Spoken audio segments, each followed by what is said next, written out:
Phone mute कर दीजिए सब।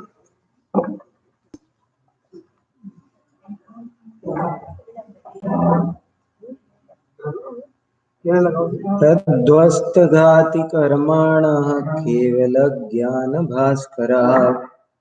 कुर्वन्तु जगतां शान्तिं वृषभाद्याजिनेश्वराः वृषभाद्याजिनेश्वराः।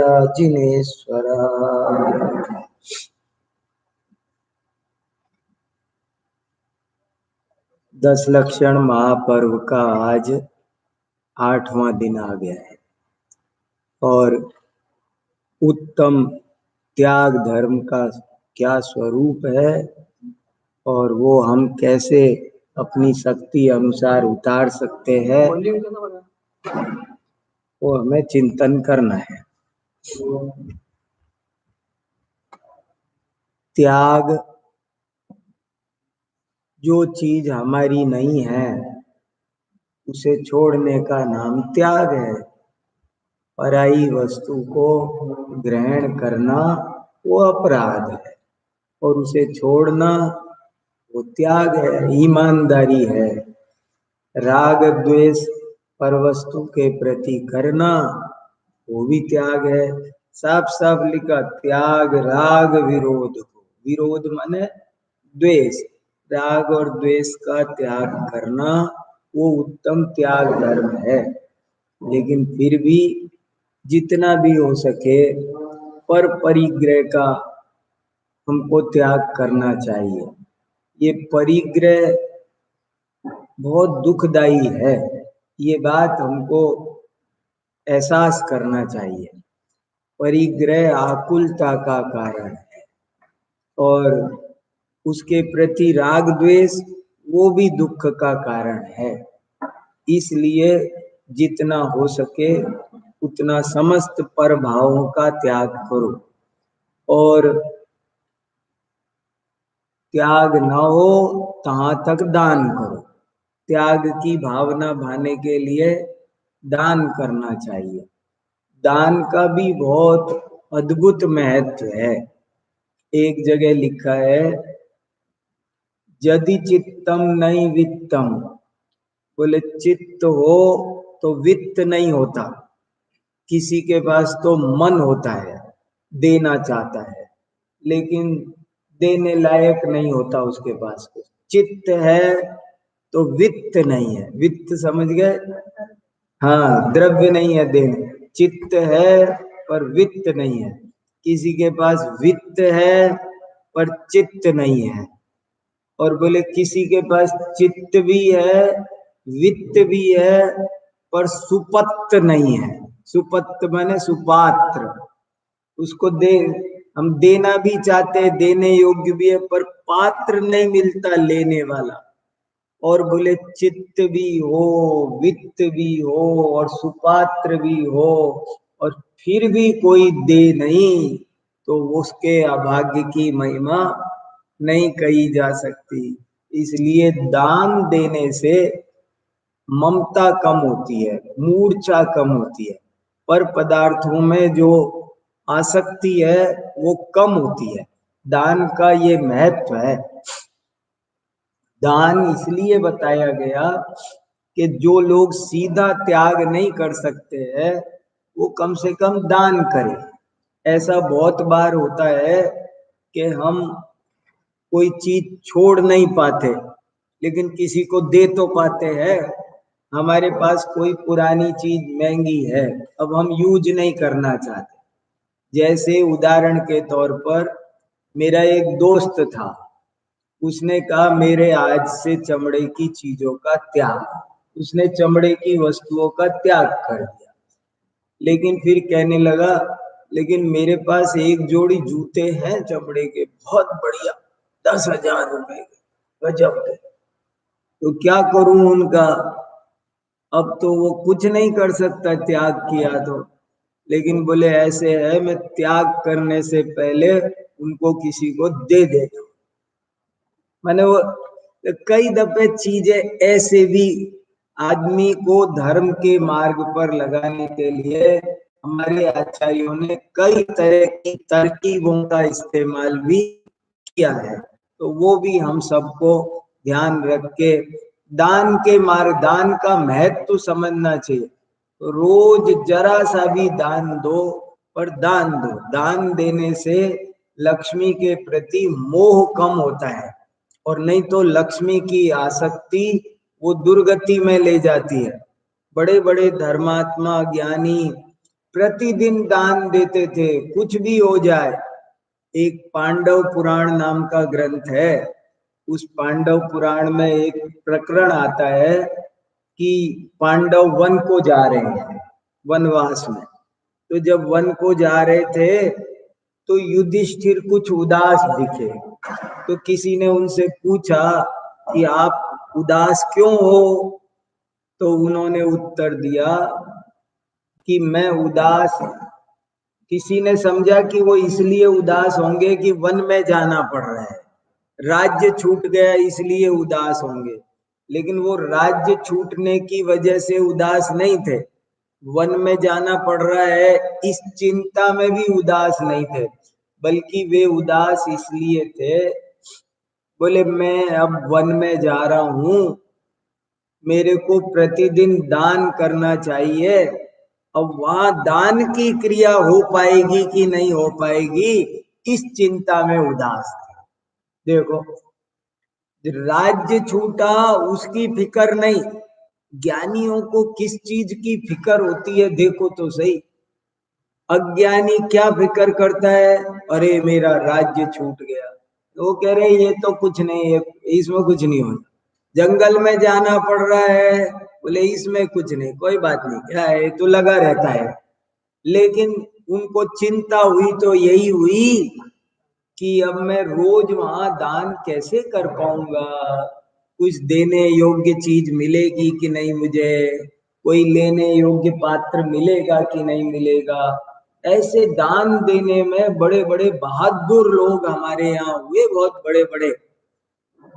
एक दफे ऐसा हुआ कि कोई व्यक्ति युधिष्ठिर के पास कुछ मांगने आया। तो मांगने आया तो युधिष्ठिर ने कहा कि लो, उसने कहा कुछ दो। तो युधिष्ठिर ने इस हाथ में कुछ था उनके पास में, तो बोले लो। तो वो लेने वाला कहने लगा कि आप सीधे हाथ से दो ना, आप ये समझ में आया? बोले आप सीधे हाथ से दो ना। तो युधिष्ठिर ने क्या उत्तर दिया देखो, उसने उत्तर दिया, अरे भले आदमी, मैं इस हाथ का इस हाथ में करूं तब तक नियत बदल जाए तो तू तो ऐसा कर, ये जो दे रहा हूं ना मैं, उसको तो ले ले, और बाद में बोल कि एक सीधे हाथ से भी दो। क्या दान की बहुत अगर समझ में आ जाए ना कि दान का क्या महत्व है, तो आदमी रात और दिन लुटाए। समझ में आ जाए, समझ में नहीं आ रहा है हमको। धन आप व्यापार में लगाओ, खेती में लगाओ, इसमें लगाओ तो दुगुना चौगुना होता है, लेकिन दान में लगाओ तो अनंत गुना होता है। दान का महत्व अद्भुत है, और हमें तो अनंत गुना नहीं करना, लेकिन हमारे तो हमारा बोझा कम करना है, हमें तो अपना हल्कापन करना है। इसलिए दान के माध्यम से त्याग के रास्ते पर चढ़ना चाहिए। और एक मुझे तो ये दुआ बहुत अच्छा लगता है, एक और बढ़िया दुआ है कि पानी बाढ़ा नाव में, घर में बाढ़ा दाम, दोनों हाथ उलीचिए, यही सयाना काम। कि देखो, नाव में पानी बढ़ जाए तो वो जैसे खतरा है, ऐसे ही घर में दाम बढ़ जाए, परिग्रह बढ़ जाए तो वो खतरा है। इसलिए क्या करना कि बोले उसको, जैसे नाव में बैठे हो, पानी बढ़े तो क्या करना, खुश होते हो क्या? दुखी होते हैं हम के खुश होते हैं? हम दुखी होते हैं और हम उस पानी को जल्दी से जल्दी निकालते हैं। ऐसे ही घर में प्रॉपर्टी बढ़े तो बताओ, धन दौलत बढ़े तो सम्यक दृष्टि खुश नहीं होता, बल्कि उसको कम हो तो खुश होता है। अब बताओ कैसी अद्भुत बात है कि नहीं है। अपन तो रात दिन बढ़ाना चाह रहे, बढ़ाने की इच्छा बहुत घातक है। वो तो घटाने की इच्छा, घर माई तिसना जो घटावे, रुचि नहीं संसार, इसलिए उसको घटाना चाहिए। ऐसा त्याग धर्म हमको जितना हो सके उतना अपनाना चाहिए। इसके अलावा एक दो प्रश्न बहुत अच्छे पूछे हैं, मैं उनका उत्तर देना चाहता हूँ। एक प्रश्न इन बहन जी ने पूछा कि सामायिक क्या होती है, कैसे करते हैं, आप कैसे करते हैं। तो ये बहुत अच्छा सवाल है, आप सबको पता चल जाए, इसलिए मैंने सोचा उनको भी उत्तर नहीं दिया, मैंने कहा मैं यही उत्तर देता हूँ ठीक से। देखो सामायिक क्या होती है। सामायिक शब्द का मतलब है समय में एकाग्र होने का नाम सामायिक है। समय प्लस इक, इक माने एकता, एकाग्रता, समय में एकाग्र होने का नाम सामायिक है। समय माने आत्मा, आत्मा में लीन होने का नाम सामायिक है। हमारा उपयोग 24 घंटे बाहर भाग रहा है, यहाँ वहां घर गृहस्थी में, दुकान मकान सड़क पर, इस पर भाग रहा है। उस उपयोग को, अपने उपयोग को, अपने ज्ञान को बाहर भागते से रोक कर अपनी आत्मा में लाना, उसमें एकाग्र करना, इसका नाम सामायिक है। लेकिन अब वो कैसे करें, कैसे करें, तो शास्त्रों में कुछ बहुत अच्छे तरीके बताए हैं कि सामायिक कैसे होगा। हर चीज की एक भूमिका होती है, हर चीज की एक विधि होती है। हलवा बनाना हो तो उसकी एक विधि है, बिना विधि के हलवा बनता नहीं है। ऐसे ही सामायिक की भी एक विधि है। तो क्या विधि है सामायिक की? सामायिक की ये विधि है कि पहले शांत स्थान पर, एकांत में, मंदिर में, मंदिर नहीं हो तो घर के किसी कोने में, उपवन में, कहीं पर भी पवित्र स्थान पर आप पहुंचो, जहां शांति हो, जहां कोलाहल हो, ऐसा स्थान नहीं चाहिए। शांत स्थान पर आप पहुंचिए। अब ये बाहर का शांत और एकांतपना तो हो गया, अब अंदर का शांत और एकांतपना चाहिए। अब जो हमारा उपयोग यहाँ वहां जितना भी भाग रहा है, उसको रोकने के लिए हमें शुरुआत में कोई ना कोई भक्ति, स्तुति, नमोकार मंत्र से बात शुरू करो। लंबा लंबा ओमकार का जाप करो, रिलैक्स हो जाओ, अपने चित्त को इधर उधर भटकने से सब जगह से बचाओ। चैत्य वंदना कर सको तो चैत्य वंदना, कुछ भी करो, कोई चीज ये ही करना जरूरी है ऐसा नहीं है, पर कुछ ना कुछ करना। 24 तीर्थंकर का नाम पढ़ो, और कुछ नहीं तो ऋषभ अजित संभव अभिनंदन सुमति पद्म सुपार्श्व जिन राय, ऐसे 4 लाइन का ही छंद पढ़ो, और पढ़ के आंख बंद करके अपने मन को शांत करो। चैत्य चैत्यालयों की वंदना करो, जो जगह आपका बहुत भाव लगा हो उस जगह को याद करो, और अपने मन को दुनियादारी से हटाओ। हिंसा, झूठ, चोरी, परिग्रह, खाना पीना, इन सब चीजों से अपना मन हटाना जरूरी है। और हटाने के बाद जब आपका मन शांत हो तो भेद विज्ञान शुरू करो। 3 स्टेप है सामायिक के। नंबर 1, मन को शांत करना, एकांत करना, खाली करना, ये पहला स्टेप है। दूसरा स्टेप, उसमें भेद विज्ञान शुरू करना। मैं शरीर से भी भिन्न हूं और चीजों की तो बात ही क्या, ऐसे भेद विज्ञान करना कैसे भी, वो सेकंड स्टेप है। बहुत शांति से चिंतन करना, मैं कौन हूं, मेरा क्या स्वरूप है, ये शरीर अलग है, कुटुंब परिवार।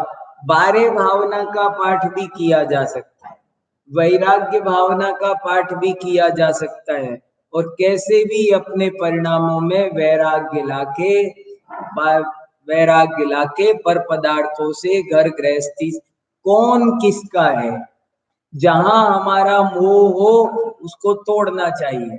ऐसे चिंतन करो कि ये परिवार क्या है। जैसे एक पेड़ पर पक्षी रात को इकट्ठा होते हैं, जैसे धर्मशाला में यात्री इकट्ठा होते हैं और सुबह उठ के सब अपने अपने स्थान पर चले जाते हैं, ऐसे ही मेरा स्वरूप है। 12 भावनाएं बहुत कार्यकारी है। 12 भावनाओं का प्रतिदिन पाठ करना चाहिए। चिंतन, सब कुछ अनित्य है। कहाँ गए चक्री जिन जीता भरत खंड सारा, सब क्षण भंगुर है। आसक्ति करना बिल्कुल व्यर्थ है। अनित्य भावना, असरण भावना, संसार भावना, एकत्व भावना, एकत्व भावना का चिंतन करो। हम अकेले आए थे, अकेले जाएंगे, न साथ कुछ लाए हैं, न साथ कुछ ले जाएंगे। ऐसे एकत्व भावना का बहुत गहराई से चिंतन करना जरूरी है। अन्यत्व भावना, कुछ भी नहीं, जब शरीर हमारा नहीं तो बाकी सब हमारा क्या हो सकता है। ऐसे अनित्य भावना का चिंतन करो, असुचि भावना का, आश्रव, ऐसे करके अपने चित्त को एकाग्र करके वैराग्य में पूरी तरह भिगो करके हमारे कर्म सिद्धांत का चिंतन करो। हमारे चाहे कुछ होता है, बताओ, देखो दुनिया में कुछ भी हमारे चाहे नहीं होता। जो कुछ होना हो सो होता है। होनी कभी टलती नहीं और अनहोनी कभी होती नहीं। रामचंद्र जी को वन में जाने का योग था, तो कितने बड़े बड़े ज्योतिषियों ने मुहूर्त निकाला देख करके, बड़े बड़े। बताओ, लोग कहते हैं मुहूर्त देखना चाहिए, तो मुहूर्त देखा ना, वशिष्ठ ऋषि ने मुहूर्त निकाला होगा, पर क्या मिला? राम का राज्याभिषेक नहीं हो सका और उनको वन में जाना पड़ा। तो ये धैर्य रखो कि जो होना है सो निश्चित है, जो वही वही होता है, जो जो होना है। शास्त्रों में 100 बार लिखा है, जिस द्रव्य का जिस क्षेत्र में, जिस काल में, जिस भाव से जैसा परिणमन जिनेंद्र भगवान ने देखा है, उसको कोई इंद्र नरेंद्र स्वयं जिनेंद्र भी नहीं बदल सकते हैं। ऐसे श्रद्धा करके आकुलता व्याकुलता छोड़ के अपने मन को एकाग्र करो और फिर भेद विज्ञान करके ये जो ज्ञान स्वभावी आत्मा है वही मैं हूं, ऐसे अपने ज्ञान स्वभाव को देखने की कोशिश करो। उसको देखने की कोशिश करने का नाम सामायिक है। अगर देख पाए तो वो असली सामायिक है, और नहीं देख पाए तो भी वो सामायिक की प्रैक्टिस होने से सामायिक है। रोजाना प्रैक्टिस करनी चाहिए। जैसे कोई काम एक दिन करने से नहीं आता है, लेकिन प्रैक्टिस करो तो धीरे धीरे कठिन काम भी, वो रस्सी पर चलता है नट, तो एक दिन में नहीं चल सकता, लेकिन वो प्रैक्टिस करे तो धीरे धीरे एक दिन चल पाता है। ऐसे ही हमको प्रतिदिन आत्म तत्व के दर्शन का अभ्यास करना, आत्मा को देखने की कोशिश का नाम सामायिक है। राग द्वेष को मिटाने का नाम सामायिक है। भोजन मिला नहीं मिला, जो कुछ है जैसा भी है, हमको राग द्वेष बहुत होता रहता है। वो राग द्वेष मिटाने का नाम आर्त रौद्र परित्याग तद्धि सामायिकम मतम। आर्त रौद्र ध्यान के त्याग का नाम सामायिक है। हमको क्या करना? आर्त ध्यान नहीं करना, रौद्र ध्यान नहीं करना, इसका नाम सामायिक है। तो ऐसे सामायिक में वेद विज्ञान का अभ्यास करना चाहिए। शास्त्र पढ़ करके भी आलम्बन ले सकते हैं। हम पाठ भी करते हैं। मेरे से पूछा आप कैसे करते हो, तो हमको क्या है, प्राकृत संस्कृत आती है, उससे क्या सुविधा हो गई कि हम मूल ग्रंथ पढ़ते हैं। हम रत्न करंड श्रावकाचार पूरा का पूरा 1 घंटे में मेरा स्वाध्याय है। पूरा 1 घंटे में 145 श्लोक पढ़ लेता हूँ, याद ही हो गए करीब करीब। कभी कोई ग्रंथ पढ़ते हैं, कभी कोई ग्रंथ पढ़ते हैं, और हमको हिंदी से भी ज्यादा अच्छा समझ में आ जाता है वो ओरिजिनल श्लोक। उसका आनंद अलग आता है और उसकी क्वालिटी अलग है। जब भाषा आ जाती है तो उसकी क्वालिटी क्वांटिटी सब बढ़िया हो जाती है। अगर आपको भी संस्कृत आ जाए, प्राकृत आ जाए, तो बहुत आनंद आए, फिर स्वाध्याय का आनंद अद्भुत आए। पर ये है, स्वाध्याय की प्रैक्टिस जरूर करनी चाहिए, समझ में आए ना आए। त्रिलोक प्रणति में लिखा है, त्रिलोक सारम सुध लाभम। 3 लोक में अगर सारभूत वस्तु कोई है तो वो स्वाध्याय। बिना स्वाध्याय के कुछ भी नहीं है, कुछ भी नहीं है, ये पक्का समझ लो। स्वाध्याय तो खूब चाहिए, 1 2 3 जितना घंटे हमसे हो सके। तरह तरह के ग्रंथ पढ़ो, विविध ग्रंथ पढ़ो, बार बार पढ़ो, उनको हाथ से लिखो, नोट्स बनाओ और पक्का मजबूत करके कंठस्थ करो परिभाषाएं। तब 24 घंटे उपयोग में 16 कारण भावनाओं में एक भावना का नाम है अभीक्षण ज्ञानोपयोग। अभीक्षण ज्ञानोपयोग माने 24 घंटे ज्ञानाभ्यास चलता रहता है। अभीक्षण ज्ञानोपयोग एक मूलाचार नाम का ग्रंथ है, उसमें लिखा है कि तुमको शास्त्र नहीं भी समझ में आए तो भी स्वाध्याय। और ऐसे देखो, वो ग्वाला था और शास्त्र के प्रति प्रेम था तो क्या हो गया, वो कुंद कुंदाचार्य बन गया। तो जिनवाणी के प्रति प्रेम रखकर, ऐसे लिखा है मूलाचार में कि जो ऐसे मन लगा के विनय पूर्वक स्वाध्याय करता है, तो वो स्वाध्याय करने वाला अभी ना भी समझे, भूल भी जाए, तो भी वो अगले जन्म में गारंटी से केवली श्रुत केवली बनेगा। ऐसे लिए वीण गाथा सुनाओ, बहुत बढ़िया गाता है। वीणयेण सुध मदीदम जम किम विपमादेण हो दिविसरिदम तो पर भवे उभट्ठदी केवलनाणं च आवहदी। जो व्यक्ति विनय पूर्वक स्वाध्याय करता है, वो व्यक्ति आज नहीं तो कल, कल नहीं तो अगले जन्म में ही सही, पर वो केवली श्रुत केवली बनेगा। इसलिए स्वाध्याय करो, पूछो, बार बार पूछो। पूछने से सरल ग्रंथ पढ़ो, क्षेत्रज्ञ क्या है, जगत क्या है। और देखो, भगवान करता धरता नहीं है, ये बात सब अच्छे से समझो। भगवान को रागी द्वेषी समझना, करता धरता समझना, वो बहुत बड़ी अज्ञानता है। भगवान का क्या स्वरूप है, आत्मा का क्या स्वरूप है, जैन धर्म में पूजा क्यों करते हैं, ये सब जब तक तत्व ज्ञान क्लियर नहीं होगा तो सामायिक नहीं हो सकती। फिर सामायिक कैसे होगी? हमारा ध्यान अगर पर पदार्थ में अटका हुआ है तो सामायिक नहीं हो सकती है। इसलिए सब जगह से उपयोग हटा के हमें सामायिक करना चाहिए। हाँ हाँ, बोलो बोलो जरा।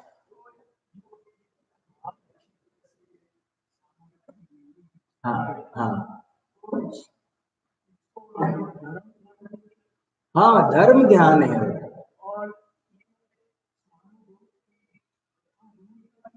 हाँ, स्वानुभूति की ये जब भी आत्मानुभूति होगी तो सामायिक के काल में ही होगी। ये और एक बात समझो, कभी सोते सोते आत्मा का अनुभव नहीं हो जाएगा कि हम आज सो रहे थे, रात को हो गया आत्मा का अनुभव अपने आप। खाना खाते समय डाइनिंग टेबल पर आत्मा का अनुभव होने वाला नहीं है। जब भी आत्मा का अनुभव होगा सामायिक करते करते होगा। इसलिए प्रतिदिन पद्मासन लगाओ, खड़गासन में बैठो, जैसी जिसकी शक्ति हो सुखासन में बैठो, पर सामायिक करना। और उस वक्त जितना ज्यादा स्वावलंबन हो सके उतना रखना। सामायिक के काल में सर्दी गर्मी जो कुछ है सहन करना, एसी नहीं चलाने का। सामायिक सामायिक करो तो बहुत सुख सुविधाओं में पराश्रय से नहीं होगा सामायिक। सामायिक करते समय ऐसा लिखा है रत्नकरंड श्रावकाचार में कि जब सामायिक करते हैं तो गृहस्थ भी मुनि बन जाता है, कपड़े ढके मुनि के समान है। और उस वक्त घबराना नहीं, जो कुछ होता हो जाए। भूकंप भी आता हो तो आ जाए, इतनी हिम्मत होनी चाहिए। इस हिम्मत का नाम सामायिक है। क्या होगा? कुछ भी होगा, जो कुछ होगा सो होगा। सामायिक के काल में फोन उठाना चाहिए कि नहीं? किसी का फोन आए तो बिल्कुल नहीं। सामायिक के काल में कोई झंझट नहीं रखना, नहीं तो सामायिक कैसी? सामायिक एक निश्चित समय, निश्चित स्थान, सारे विकल्प तोड़ करके। अरे धर्म ध्यान में विचलित नहीं होना चाहिए। सेठ धनंजय था और बेटे को सांप ने काट लिया, तब भी उसने धर्म ध्यान छोड़ा नहीं। सम्यक दृष्टि को इतनी श्रद्धा होनी चाहिए कि जो होना होगा सो होगा।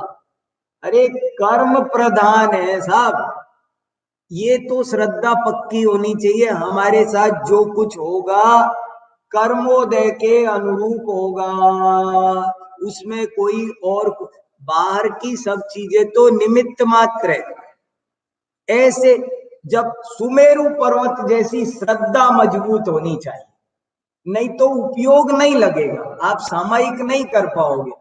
अगर आपको लग रहा है कि मैं ध्यान रखता हूं दुनिया का, तो कैसे सामायिक करोगे? आप जब ये समझोगे होता स्वयं जगत परिणाम, मैं जग का करता क्या काम, दूर हटो परिकृत परिणाम, सहजानंद रहूं अभिराम।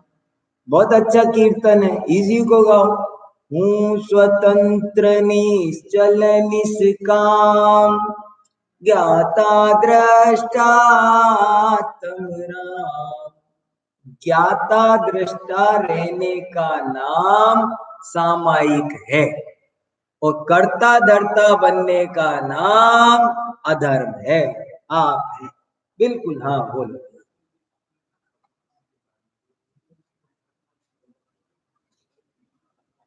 हाँ बराबर बराबर। मैंने पूरी बात ये बोली, पद्मासन सुखासन खड़गासन, जैसी जिसकी शक्ति वैसा करो। और फिर तिरियंचों की स्थिति तो अलग है, हमारी स्थिति अलग है। इसलिए हमारे परिणाम पद्मासन सुखासन में विशेष लगेंगे। इसलिए हमको आसन का थोड़ा सा सिस्टम बताया है। वो भी जिसकी परिस्थिति ना हो वो ना करे। आसन का भी कोई नियम नहीं है। मैंने बताया ना, कोई चीज का नियम नहीं है कि इसमें यही हो, लेकिन भेद विज्ञान का नियम है। कैसे भी करके समय माने आत्मा में एकाग्र होना चाहिए। बस ये है, घर में आसक्ति नहीं होनी चाहिए। सबसे बड़ी बात यह है, जिसको तत्व ज्ञान नहीं हुआ वो सामायिक नहीं कर सकता। वो भेद विज्ञान होना चाहिए, एकदम लगना चाहिए हमारा कुछ है नहीं। घर में देखो, मैं एक वाक्य ऐसे बोलता रहता हूं कि हम मुनि ना बने तो कम से कम मुनीम तो बन जाओ। मुनि ना बन सको तो मुनीम तो बन जाओ। मुनीम बनने का क्या मतलब है? जैसे दुकान पर अकाउंटेंट होता है तो वो क्या करता है कि वो बार बार सेठ जी से जाके कहता है, सेठ जी इस चीज में बहुत नुकसान चल रहा है, जल्दी बेच दो। अरे सेठ जी आप बेच नहीं रहे, मैंने आपसे कल भी कहा था ये चीज बेच दो, हमको बहुत नुकसान हो गया सेठ जी, फायदा हो। अरे सेठ जी हमको इसमें बहुत फायदा हो गया, हमको ये और खरीदना है। ऐसे बोलता है जैसे उसका फायदा नुकसान हो, लेकिन वो अंदर से ये जानता है कि मेरा फायदा नुकसान नहीं हो रहा। मेरी तनख्वाह 10,000 रुपया फिक्स है, 1 तारीख को मिलने वाली, उसमें कुछ कम ज्यादा होने वाला, वो जो कुछ भी लाभ हानि हो रही है वो सब सेठ जी की है। ऐसे ही जगत में सब कुछ अपने आप हो रहा है, ये समझो। बच्चे अनुकूल हैं, प्रतिकूल है, सब कुछ। उसमें कहीं पर भी हम घर में रहें, लेकिन घर हमारे अंदर नहीं रहना चाहिए। हम दुकान पे बैठे हो तो चलेगा, लेकिन दुकान हमारे अंदर नहीं होनी चाहिए। ऐसा बिल्कुल वैराग्य भाव रहना चाहिए, अंदर में बात अलग रहनी चाहिए। जैसे किसी लड़की की सगाई हो गई हो तो वो घर में रहती है पिता के, लेकिन उसका मन कैसा रहता है? अब ये घर मेरा नहीं। इस सम्यक दृष्टि का ध्यान अलग रहता है, वो थोड़ा विरक्त रहता है बिल्कुल। मैंने एक दौलत विलास नाम की पुस्तक तैयार की है, उसमें दौलत राम जी के सारे भजन बहुत आध्यात्मिक है, उनका हिंदी में अनुवाद किया है। और उसमें ऐसे बहुत सारे भजन हैं जिनमें ये लिखा है। एक भजन है, चिन्ह मूरत द्रगधारी की मोई रीति लगत है अटापटी, बाहर नारक कृत दुख भोगे, अंतर सुख रस घटा घटी, रमत अनेक सुरनि संग पैतिस, परिणति ते नित हटा हटी। सम्यक दृष्टि इस दुनिया को, लोकोयम नाट्यशाला, ये दुनिया एक नाटक है, ये एक सपना है। एक दफे राजा जनक बहुत धर्मात्मा, उनका नाम क्या था? विदेह। क्या नाम था? विदेह। विदेह का मतलब है जो देह में रहते हुए भी देह में आसक्त न हो, उसका नाम है विदेह। तो एक बार राजा जनक को सपना आया रात में कि मैं सड़क पर खड़ा हूं अकेला, और सिर पर मुकुट भी नहीं है, मेरा सब राज्य वगैरह नष्ट हो गया, छिन गया, मैं अकेला हूं। तो वो बहुत चिंतित हो गए और नींद खुल गई। ये सपना देखा उन्होंने, नींद खुल गई। अब नींद खुल के वो जैसे तैसे अपनी नित्य क्रिया से निवृत्त होके 10 बजते ही दरबार में जाकर के बैठे। तो दरबार में जाकर के जब राज कार्यवाही शुरू हुई तो उन्होंने कहा सबसे कि भाई आज मुझे ऐसा सपना आया है तो क्या किया जाए। तो सबने कहा महाराज सपना तो सपना होता है, आप उसको ज्यादा माइंड मत करो, आप राजा हो, ये सत्य है, हम आपकी प्रजा हैं, ये सत्य है, और वो जो सपना आया था वो सब झूठ है। तो एक विद्वान, पहले राजाओं के दरबार में बड़े बड़े विद्वान होते थे, तो वो विद्वान बोले महाराज मैं कुछ बोलूं? बोले मेरा ये कहना है कि महाराज वो जो आपने रात को देखा था ना, वो भी एक सपना ही था, और ये जो अभी देख रहे हो ना आप, ये भी एक सपना ही है। वो रात का सपना था और ये दिन का सपना है।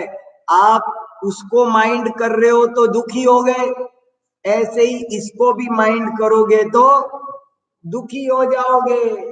अरे हमारा एक ही बार शादी हुई है क्या? एक ही पत्नी पति है क्या? जाने कितने पति पति कहाँ कहाँ छोड़ छाड़ के आए हैं, कितने हमारे एक ही बच्चे, जाने कितने बच्चे कहाँ कहाँ छोड़ छाड़ के आए, क्या क्या हुआ कुछ। इसलिए कहीं पर भी घर में गृहस्थी में इसको नाट्यशाला, सम्यक दृष्टि नाटक की तरह रहता है। जैसे कोई व्यक्ति रामलीला में राम बन जाए तो वो जब रोएगा, हाय मेरी पत्नी खो गई, रोएगा वो, हाय मेरी पत्नी खो गई। लेकिन वो वास्तव में अंदर में क्या जानता है? वो अंदर में वो बोलेगा, ओहो मेरी पत्नी खो गई, मैं क्या करूं, ऐसा मूर्छित दिखाई देगा। लेकिन वो अंदर से जानता रहता है मेरी पत्नी कहीं नहीं खई, वो तो सामने बैठी है, वो बैठी है, वो देख रही है, और मैं तो 500 रुपया मेरी मजदूरी है, वो भी नाटक करके जाऊंगा घर, मेरा कुछ लुटा करा, मैं राम नहीं हूं। ऐसे ही मैं मनुष्य नहीं हूं। ऐसे आध्यात्मिक व्यक्ति बनना चाहिए। जिसको अध्यात्म नहीं आता उसको कुछ नहीं आता। सब विद्याओं में सर्वोपरि विद्या है आध्यात्मिक विद्या। अध्यात्म समझ में आना जरूरी है, तब सामायिक। और कुछ?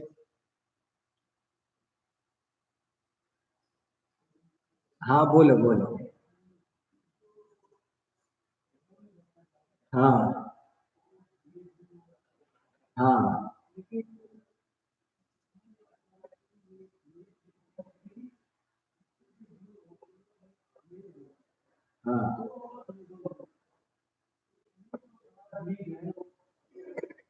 भेद विज्ञान में अभेद विज्ञान शामिल हो गया। भेद विज्ञान का मतलब ही है पर से भिन्न होना है। जब पर से भिन्न होंगे तो स्व से अभिन्न होंगे। सिंपल बात है एकदम। इसलिए पर से भिन्न हो जाओ।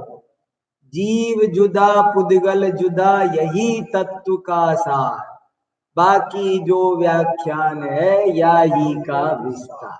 इसलिए इतनी बात पकड़ो, वेद विज्ञान के बिना, अध्यात्म विद्या के बिना आत्मानुभूति नहीं होगी। आत्मानुभूति ही सामायिक है, आत्मानुभूति का प्रयास ही सामायिक है। इसलिए उसको, उस पर सबसे ज्यादा फोकस करना चाहिए। अपन जितना भी पूजा पाठ व्रत उपवास यात्रा करते हैं, उस सब का पर्पज ले दे करके एक आत्मानुभूति है।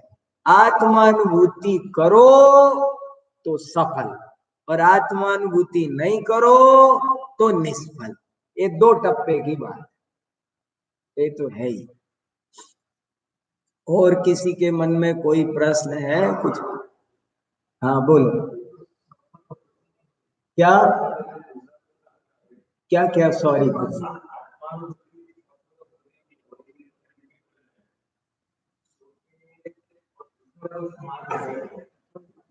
आत्मानुभूति सबको हो सकती है। ये स्टेटमेंट ठीक नहीं है कि आत्मानुभूति सबको नहीं हो सकती है। हो सकती है। यहाँ ऐसा एक भी नहीं है जिसको आत्मानुभूति नहीं हो सकती, सबको हो सकती है। सरल काम है, तिर्यंच को होती है भैया, चिड़िया को, शेर को, हाथी को, नरक में नारकी को हो जाता है। इसलिए अरे अभी करो, अभी 5 मिनट में, अभी होता है, 2 मिनट में आत्मा का अनुभव होता है। देखो चिंतन, देखो तो सही, देखने वाले को तो देखो, कुछ नहीं है, इससे ज्यादा सिंपल काम ही नहीं है कोई। देखने वाले को देखो ना, देखो थोड़ा ट्राई करो, मैं बराबर बता रहा हूं आपको। आप शांत एकांत बैठो, अपना इधर उधर से ध्यान हटाओ, आपका ध्यान कहीं नहीं होना चाहिए। और अब सबसे पहले कुछ नहीं, आप इतना देखो कि ये सांस भी मैं नहीं ले रहा हूं, सांस आ रही है, जा रही है। मैं सांस को लेने वाला और छोड़ने वाला मैं नहीं हूं, बल्कि सांस आ रही जा रही है और मैं उसको जानने वाला। ये प्रैक्टिस करनी है आपको, ज्ञाता रहने की प्रैक्टिस करनी है। इससे आपको आत्मानुभूति का रास्ता खुलेगा, तत्काल होगा। देखने वाले को, फिर वो जो देखने वाला है ना, जो सांस को आते हुए उसको देखो, बस इसी का नाम आत्मानुभव है। कुछ भी कठिन नहीं, देखने वाले को देखना है। एक बहुत अच्छी लाइन है, थोड़ा दिन में प्रैक्टिस करनी पड़ेगी। ये सब है पुद्गल के खेल, इनमें नाही हमारो मेल। ऐसी प्रैक्टिस करो। पंडित टोडरमल जी ने ये लाइन लिखी है, उनसे पूछा कि आपने ये शास्त्र लिखे हैं, तो उन्होंने उत्तर दिया, ये सब है पुद्गल के खेल, इनमें नाही हमारो मेल। आपको भी थोड़ा 2 4 10 दिन प्रैक्टिस करनी पड़ेगी। सुबह उठे हम, अब सुबह उठ के हमने ब्रश किया, पानी से नहाए, कपड़े खोले, कपड़े पहने, शरीर पोंछा, तो एक तो कह रहा है मैंने ब्रश किया, मैंने बाल्टी में पानी भरा, मैंने कंघा किया, मैंने कपड़े पहने। और सम्यक दृष्टि कहेगा कि ये सब काम हुआ और मैंने जाना। समझ में आया? हमने बाल्टी में पानी भरा, ये रुमाल है, अब ये मैंने खोल दिया, तो मैंने खोला, मैंने खोला, ये अज्ञान है। और रूमाल खुला और मैंने जाना। आत्मा क्या करता है, अभी इसको तय कर दिया, अब क्या हुआ, मैंने तय किया, बस ये गड़बड़ है। मैंने तय नहीं किया, ये तय हुआ और मैंने जाना। मान लो मैं दुकानदार हूं और तराजू लेके मैंने चीनी तोली, तो मैंने चीनी तोली, ये अज्ञानी बोलेगा। ज्ञानी बोलेगा चीनी तुली, मैंने जाना। रोटी बनाई, तो मैंने रोटी बनाई, ये अज्ञान की भाषा है, कर्तावाद की भाषा है। और रोटी बनी, मैंने जाना। आप 24 घंटे सुबह से शाम तक कोई भी काम करो, कोई भी काम करो, आप ये सोचो काम हो रहा है और मैं उसको जान रहा हूं। ये सब है पुद्गल के खेल, इनमें नाही हमारो मेल। कोई भी काम करो सुबह से शाम तक, गाड़ी चला रहे हैं, तो मैं गाड़ी चला रहा हूं, गाड़ी चल रही है और मैं उसको जान रहा हूं। ये जो जानने की प्रैक्टिस बढ़ानी है, मैं क्या करता हूं 24 घंटे, मैं दाढ़ी बना, सेव बना, तो क्या कर रहे हैं, सेविंग हो रही है और मैं उसे जान रहा हूं। अगर आप सोचोगे मैं बना रहा हूं, ये जो मैं की चक्की चला रखी है 24 घंटे, मैं उठा, मैं नहाया, मैंने पहना, मैंने किया, मैंने किया, मैंने खाया, मैंने पिया, मैंने कहा, मैं लिखा है शास्त्रों में, मैं करत चहूं गति डोलत बोलत जैसे छैला, बकरी की तरह मैं करता रहता है सारे दिन। यही संसार का कारण है। और लगातार ये बोलो, मैं जानता हूं, मैं करता नहीं हूं।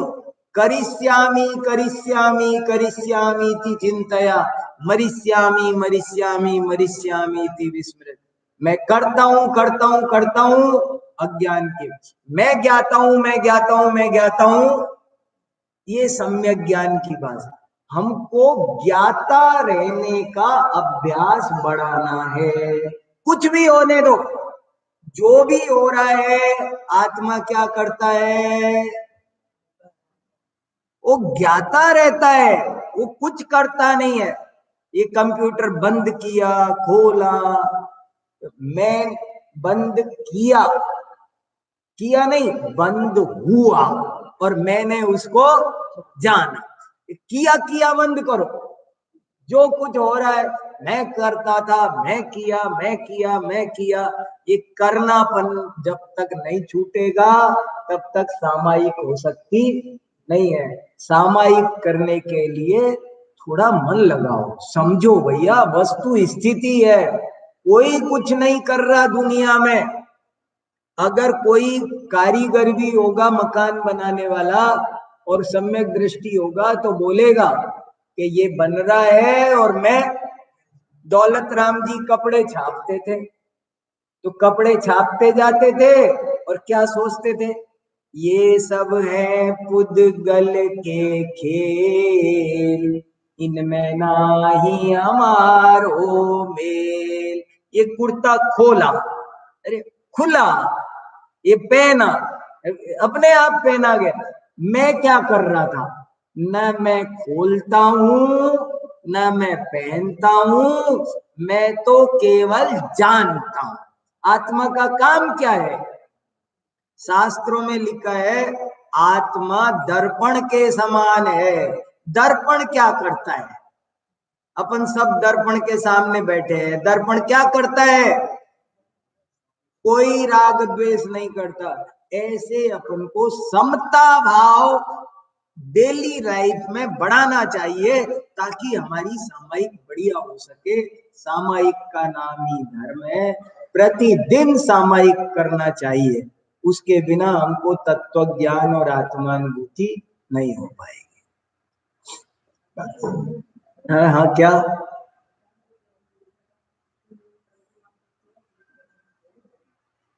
एक प्रश्न ये है कि हम वीतराग प्रतिमा क्यों पूजते हैं। गिरीश भाई भी बैठे हैं, अच्छी बात है, बहुत अच्छी बात है, बढ़िया है, उनको बहुत खुशी है। गिरीश भाई कितनी बढ़िया पूजा कराते हैं, कितने अच्छे मन लगा करके सारा 10 लक्षण में। हम बाहर से पंडित जी आए, ये यहाँ के परमानेंट पंडित जी हैं। नहीं नहीं, अच्छा बहुत बढ़िया कराते, मैं नहीं, मैं खुश होता हूँ, मैं खुश होता हूँ, मुझे बहुत अच्छा लगता है। लेकिन अब जैसे गिरीश भाई ने उस दिन ऐसा बोला यहाँ पर कि पंडित जी ने इंट्रोडक्टरी लेक्चर में ऐसा कहा कि दिगंबर प्रतिमा हो चाहे श्वेतांबर प्रतिमा हो, सब बराबर है, सबको नमस्कार करना चाहिए। उन्होंने और मेरे बारे में जो जो बातें कही वो तो सब बहुत बढ़िया और सही बताई। वाचन से पाचन महान है, वो सब तो बहुत बढ़िया बताया। लेकिन मेरे नाम पर मेरे ही सामने उन्होंने एक ऐसी बात कह दी कि जो मैं बिल्कुल नहीं मानता हूं। ये ऐसी मेरी मान्यता बिल्कुल, इसीलिए मैंने वहीं पर भी इनको रोका थोड़ा सा कि भैया ये ऐसा मैं मानता नहीं है। लेकिन बात अपन क्लियर कर ले, और इसको बहुत देखो, एक बात तो ये अच्छे से समझ लो कि मैं दिगंबर श्वेतांबर सबको प्रेम से रहना चाहिए, इस बात का बिल्कुल समर्थक हूं, कट्टर। जरा सा भी हमको लड़ना भिड़ना, कोई तरह का मतभेद फैलाना, विवाद फैलाना, मैं आपके सेंटर को देखकर खुश हूं। और मुझे बहुत पसंद है कि दिगंबर और श्वेतांबर सब मिलजुल के रहे। और हम दोनों में ज्यादा रियली बोल रहा हूं, कोई फॉर्मेलिटी नहीं है, ये मेरे दिल के अंदर से आवाज है। ये सबको बहुत मिलजुल कर रहना चाहिए। अरे अपन जैन कितने कम हैं, और फिर भी अगर अपन ऐसे टुकड़े कर करके रहेंगे तो हमारा बाहर मैसेज अच्छा नहीं जाता है। इसलिए दिगंबर श्वेतांबर सब बहुत गले लगकर बहुत प्रेम से रहना चाहिए। और जो ओरिजिनल सिद्धांत है उसमें हमारे कहीं कोई बड़ा अंतर, सब 24 तीर्थंकर वही मानते हैं कि कुछ और मानते हैं, मुझे बताओ। नमोकार मंत्र सब वही मानते हैं ना? तत्वार्थ सूत्र सबका एक है कि अलग अलग है? क्या फर्क है? इसलिए मैं इस बात को तो बहुत जोर देकर कहूंगा कि दिगंबर और श्वेतांबरों को आपस में दूरी नहीं रखना चाहिए। बहुत मिलजुल कर एक दूसरे के कार्यक्रमों तक में भी सम्मिलित हो करके हमें भाईचारा बढ़ाना चाहिए। ये तो मैं एकदम क्लियर। लेकिन कुछ बातें ऐसी है जो सैद्धांतिक है और वो चल नहीं सकती है। जैसे देखो, अपन रामचंद्र जी को मानते हैं कि नहीं मानते? राम भगवान है कि नहीं? अपन अर्घ चढ़ाते हैं, राम हनु सुग्रीव सुडील गव गवाक्ष नील मानील। राम को, हनुमान को, सुग्रीव को, सबको मानते हैं। ये मोक्ष गए हैं, ये चरम शरीरी थे, वीतराग धर्मात्मा, मोक्ष वीतराग सर्वज्ञ आज सिद्ध पद में विराजमान है। हम जब नमो सिद्धाणम बोलते हैं तो इनको नमस्कार होता है। लेकिन इसका मतलब ये नहीं है कि हम किसी भी राम मंदिर में जाकर के वो जो रामचंद्र जी राज्याभिषेक अवस्था में है, राज्य अवस्था में है, उनको हम नमस्कार नहीं कर दे। हम उनको कुदेव मानते हैं। जो राग रूप मुद्रा है, रागात्मक मुद्रा, महावीर भगवान को हम भगवान कब मानते हैं? जब वे राजा थे नहीं। आदिनाथ भगवान राजा भी थे, लेकिन जब राजा थे तो हमारे लिए वो कॉमन पीपल थे, वे भगवान नहीं थे। लेकिन हम भगवान कब मानते हैं? जब उन्होंने अपना सब मुकुट वगैरह सब हार श्रृंगार श्रृंगार सब छोड़ दिया और तन पर एक तार भी नहीं रखा, निर्ग्रंथ दिगंबर मुनि जब वो बन गए, तब से हम उनको पूजते हैं। तो इसलिए हम दिगंबर प्रतिमा को ही पूजते हैं। जिस प्रतिमा पर किंचित भी कोई श्रृंगार हो, राग हो, तो वो हमें राग की शिक्षा देगी। हमारा रोल मॉडल गलत हो जाएगा। हमको जो हमने चर्चा की ना अभी पूजा में, हम भगवान की पूजा क्यों करते हैं? तुम जैसा बनने के कारण, उन जैसा बनने के लिए करते हैं। तो हमारा आदर्श पूर्ण वीतराग होना चाहिए। इस भावना से हम दिगंबर प्रतिमा को ही, क्योंकि हम पूर्ण वीतरागता के उपासक हैं। हमको राग द्वेष में कोई जिसने जिसने वस्त्र पहना हो वो हमारे लिए कैसे उपास्य हो सकता है? वो हमारा रोल मॉडल नहीं हो सकता। जिसने श्रृंगार कर रखा है, जो राजगद्दी पर बैठा है, वो हमारा आदर्श नहीं हो सकता। इसलिए ये एक सैद्धांतिक फर्क है, इससे हमारे सम्यक दर्शन का लेना देना है। ये मुद्दा बड़ा है और इसीलिए तो हमने दो अलग अलग रखे, नहीं तो एक ही कर लेते ना। यही इसी मुद्दे पर तो फर्क आया है। इसलिए ये मुद्दे को हमें सबको सावधानी से समझना चाहिए। वीतराग प्रतिमा ही, वीतराग दशा ही आराध्य है, उपास्य है, पूज्य है। वीतरागता ही पूज्य है, ऐसा हमको अच्छे से समझना चाहिए। ये हमको सीधा है, जैसे बताए ना राम का उदाहरण, हम राम को मानते हैं, कोई दिक्कत नहीं है। लेकिन राम को मानते हैं हम वीतराग मुद्रा में, राग मुद्रा में हम नहीं मानते। ये अभी जी जी हाँ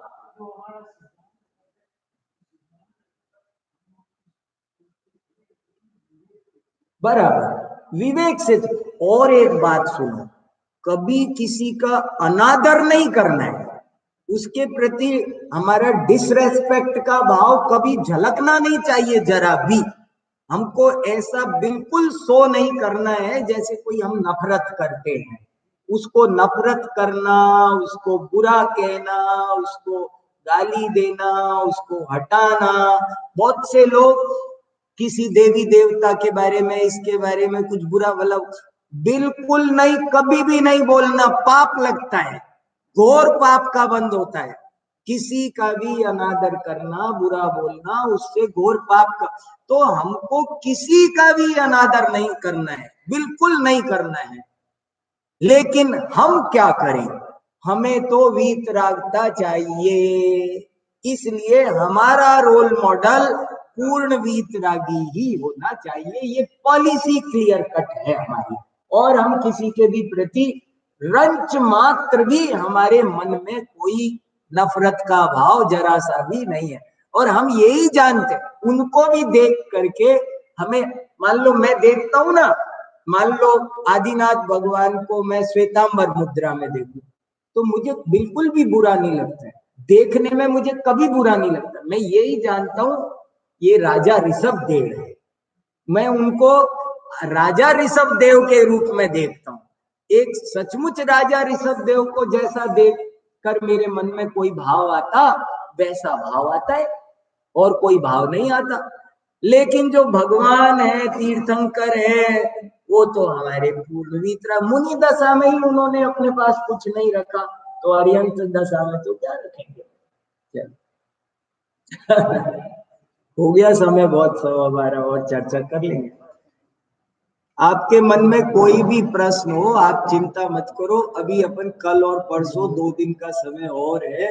आप खूब अपने मन की शंका जो मेरे से हो सकेगा सबका समाधान करें।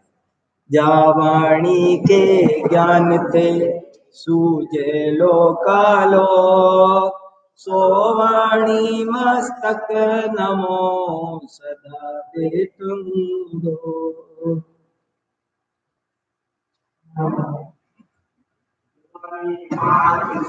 जय हो।